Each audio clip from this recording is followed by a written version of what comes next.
Hey everyone, this is Fernando doing another video for the Modern Survivalists. In this case, I want to talk about what happened yesterday with the shooting in the school in Connecticut where 20 kids, 20 babies were murdered by a madman. And I was reading on a forum today about one guy saying why this is happening here. This isn't a third world country. And I was thinking right away, well, you know, I come from a third world country, I know many third world countries, and these things, in spite of the many bad things that happen, this is one of the things that do not happen in third world countries. And you really have to ask yourself why, because people think, well, these things happen in the US because of the amount of guns that there are, because guns make people insane and they go shooting others because of, guys, there's there's a number of third world countries where guns are as plentiful as they could possibly be, and these incidents are really not that common. I think that in Brazil last year there was a shooting in a school. There was one in Argentina a few years ago that I remember of, and basically that's it. It just does not happen, not nearly as much as it's happening in US. It's not because of the level of violence. Third world countries are as violent, or honestly more violent than society in US. It's not because of the guns. There's plenty of pistols, handguns, and all sorts of firearms that you could think of. In the favelas in Brazil, you can basically get whatever it is that your heart desires in terms of guns. Illegally, because legally you're not basically allowed to own much, but illegally you can buy anything in Brazil. It's perfectly doable. So why is it that these things happen in US more than in other places where conditions would apparently seem to be ideal for mass shootings? I mean, in third world countries, in South American countries, the level of school security is non-existent in comparison to the ones in US. You can basically walk into any school in Argentina and Brazil, in most South American countries. You can just walk into them and you can do anything like. In fact, many kids go armed to school every single day in these countries. My next door neighbor in Argentina, she was a school teacher, and she would tell us, yes, they go with their guns. They go packing heat into school. 12-year-olds, 13-year-olds, many of them involved in gangs and such, they go armed to school. And yet, in spite of being that way, and yet you don't see as much mass shootings, as much completely insane, pure evil violence. I wouldn't even call it violence. I would, yes, pure evil would be the word. Going and shooting kindergarteners who you don't even know just because a 20-year-old doing that, it's simply pure evil. It's not a social violence thing. Why is that? And when you start looking at certain patterns, you see it's young guys, 20s, teenagers, who have a background of mental problems. Many of them on antidepressives, which is something that someone should definitely look into as well. And the connection between the drugs that they end up taking. The amount of drugs given to kids in US, it's incomparable to most other countries that I know of. I think that you will be hard pressed finding a society that medicates with psychopharmac drugs kids more than in US. I don't know if why that is, but I don't think it's good for you at the very least.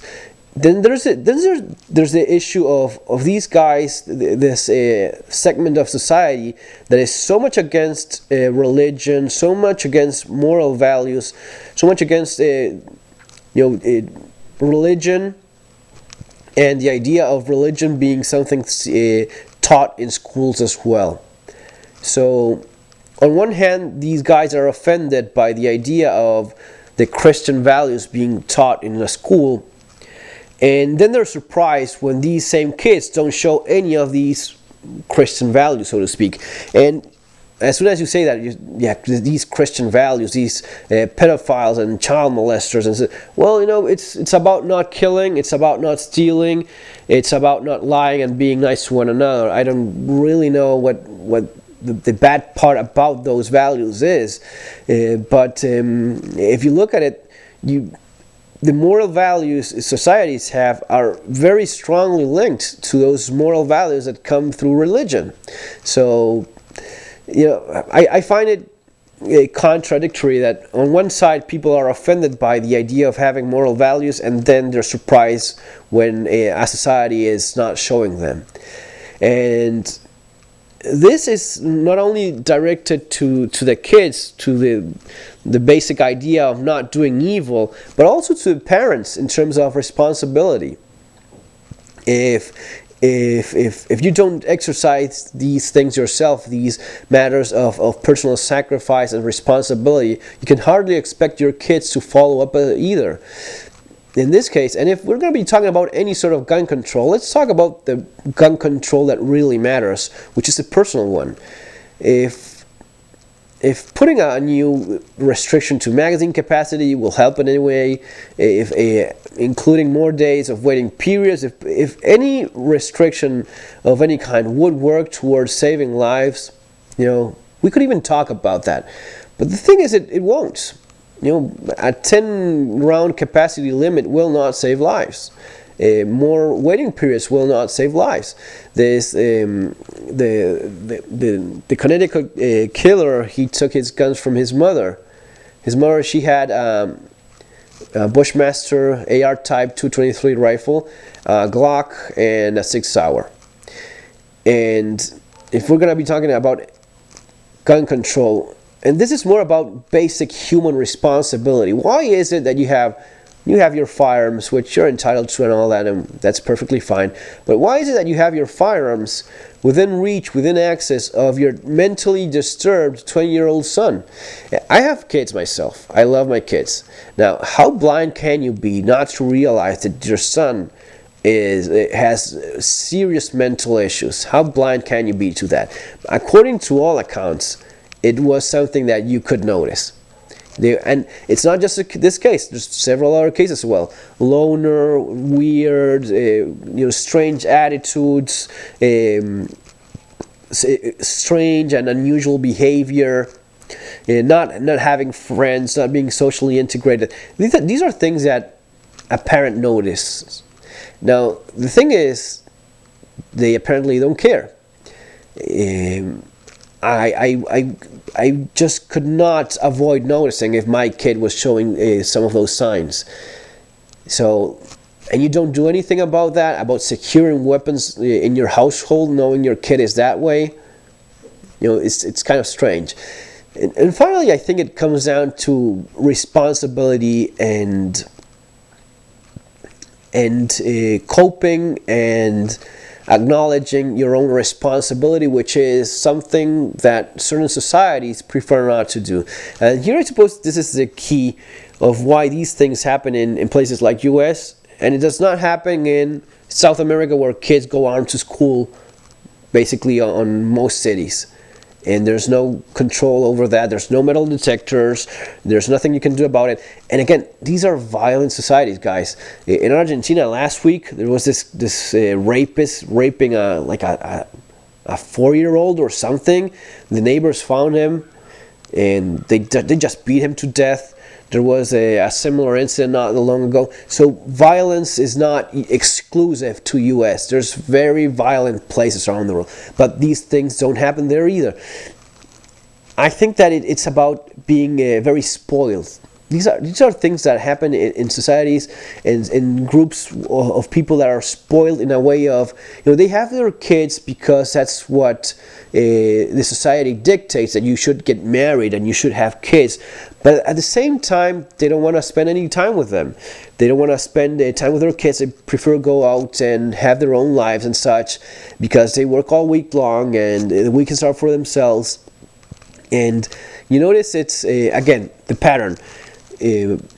These shooters come from problematic homes, usually broken up families or very dysfunctional families.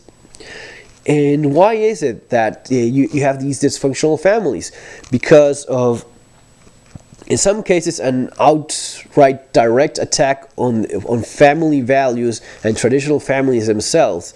Traditional families and non-traditional families also. The idea of a good family being something that is, wrong to have.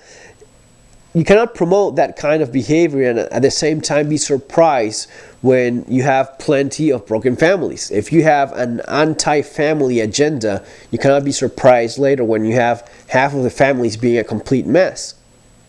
So I suppose it's a little bit of all that. It's a little bit of all these things, but most of all a matter of lack of self-responsibility, of being responsible for your family, for the kids you brought to this world, and what they're doing with their lives. You just don't. Once you're a parent, you just never get a free ticket in terms of, well, whatever it is, let's forget about him. Let's just, he's already 20 years old.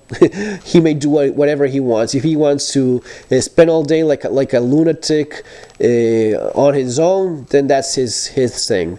I think this guy was very much into video games, and then people start, well, it's a responsibility of video games, dude. If you're gonna be making responsible for these shootings, the guys from Rockstar, for making video games like Grand Theft Auto, you're not seeing the problem. You're not seeing the matter.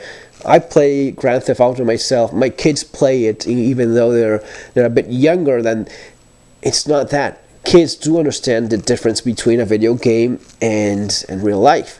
Very young kids understand that a firearm should not be turned against other people like that.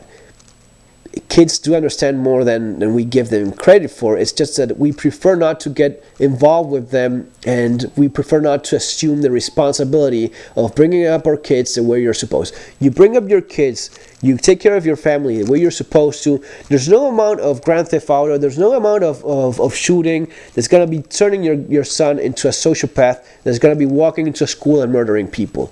That's something that has nothing to do with video games, with guns.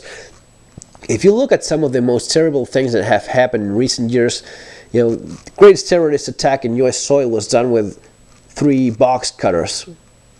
And there's a ton of evil you can do without touching a single firearm. And you just need a very small amount of imagination to see how that could be done.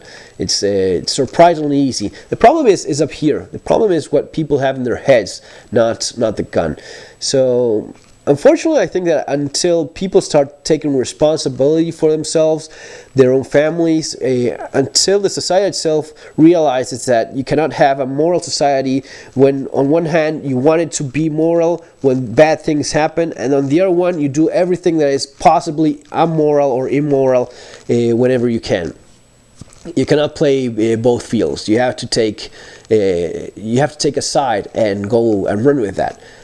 I send my son to a public school where he has a scripture and he learns about Christian values, and no one's panties are getting all bunched up because of that, And I'm sure people have different religions and all that stuff, and it's still something that you don't see people protesting against. And I'm perfectly happy with the way things are in that regard. I think it's for the better. If a kid goes to a school and he learns about good and evil, then he will have a little bit more information upstairs, so as to live by a certain way, living in a certain way. Now, if you happen to disagree, have a different theory of why is it that these things happen, and as always, the comment sections is open for everyone but trolls. Trolls, I just erase those quite fast. But sometimes good discussions do come up, so leave your comments. I'll read them, try to reply, and do such as always. So, guys, in spite of all these terrible events, try having a good day. Take care. See you in our next video.